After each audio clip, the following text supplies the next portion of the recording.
উচ্চ বিদ্যালয়ের পক্ষ থেকে বলছি। আমার প্রশ্নটা হচ্ছে এরকম যে আমাদের গ্রামীণ এলাকায় পিতামাতা এবং শিক্ষার্থীরা শিক্ষা সম্পর্কে ওরকম উচ্চ মত পোষণ করে না, যার কারণে তারা শিক্ষার প্রতি অত গুরুত্বও দেয় না এবং শিক্ষা গ্রহণে আগ্রহী নয়। তো এমন কোনো পদক্ষেপ কি গ্রহণ করা যায় যার কারণে শিক্ষার্থীরা এবং অভিভাবকরা শিক্ষা গ্রহণে আগ্রহী হবে? হ্যাঁ, এই জিনিসগুলো যে ওই যে আমাদের স্যাররা ওনারা এটা করেন না। ওনারা না দেয় তোমাকে কাউন্সেলিং, না দেয় অভিভাবককে কাউন্সেলিং। যখন একটি স্টুডেন্ট ক্লাসে আসছে না তখন ওনাদের উচিত ডেকে নিয়ে আসে অভিভাবককে কাউন্সেলিং দিতে হবে। তার মানে আমি যখন মনে করি তোমরা আমার ভবিষ্যৎ, ওই ওনাদেরও মনে করতে হবে ওনাদের সন্তান তোমরা। এই জায়গাটিতে ওনারা বোধহয় একটু ব্যতিক্রম ধর্মী। কে যেন হাত উঠালেন? আপনার ছেলে মেয়ে কয়জন? আমার 2 মেয়ে। কোথায় পড়ালেখা করেছে? বড় মেয়ে স্যার সলিমুল্লাহ মেডিকেল কলেজে 4th বর্ষে। Very good. স্কুল কোনটা? স্কুল কুমিল্লা শিক্ষা মডেল স্কুল। দেখলেন তো, উনি উনার মেয়েকে পড়ায় নাই। আপনি আপনার মেয়েকে আপনার স্কুলে আপনার হেডমাস্টারিতে পড়ান নাই। আপনার নিজের উপরেই তো আপনার আত্মবিশ্বাস নাই। আপনি আপনার মেয়েকে ডাক্তার বানিয়েছেন, কনগ্রেচুলেশন, আমার কোচের মেয়ে ডাক্তার হয়েছে। কিন্তু আপনার মেয়ে ডাক্তার করার জন্য আপনি কুমিল্লা পড়িয়েছেন। আপনার মেয়ে যে এখানে রয়েছে, যারা আপনার ক্লাস করে তারা ডাক্তার হতে পারে না, কুমিল্লা গেলে ডাক্তার হতে পারে। আপনি তো আপনার দায়িত্ব অপারগতা করেছেন। তুমি তোমার উত্তর পেয়েছো? না স্যার, পরিবেশ তো স্যার তখন আমার বাসা ছিল ওই জায়গায়। মেয়েদের ভিতরে এখানে আনা সম্ভব হচ্ছে না, তাই অনুকূল পরিবেশে থেকে লেখাপড়া করাতে হচ্ছে। আপনি থাকবেন কুমিল্লায়, পড়বেন বাতাবাড়িয়াতে, মাস্টারি করবেন। আমরা কি কোচুয়ায় থাকি না? আমরা কি কোচুয়ায় জন্ম হয়নি?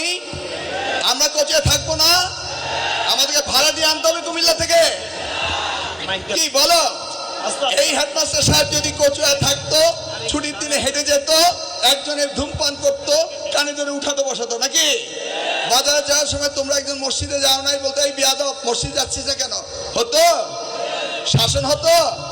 উনারা চলে গেছেন এখানে আসছেন রুটি রোজগারি করতে, আর উনার ছেলে মেয়েরে পড়াচ্ছেন সলিমুল্লাহতে, কুমিল্লাতে।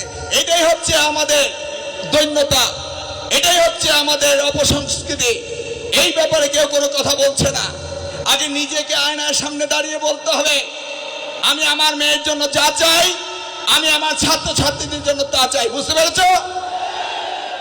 কেউ তো বলবে না, কেউ শুনবে না, যার যার মতো চললেই হলো। যেইভাবে দিন যায়, সকাল যায়, রাত্র আসে। উনি উনার জীবন শেষ করেছেন, উনার 2 মেয়েকে ডাক্তার বানিয়েছেন, আলহামদুলিল্লাহ। কিন্তু কতজন ডাক্তার বানিয়েছেন আপনার বাতাপুকুরের থেকে একটু বলেন? আপনার এলামনাইতে আপনার কয়জন ডাক্তার আপনার হেডমাস্টার জীবনে স্কুল থেকে হয়েছে? সেই পরিসংখ্যানটা আমাকে দেন।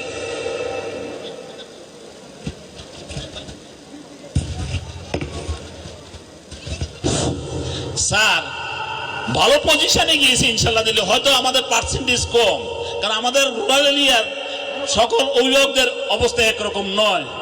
ছাত্রদের পিছনে যেটা বিনিয়োগ করা প্রয়োজন ওই অনুপাতে বিনিয়োগ করতে পারছে না।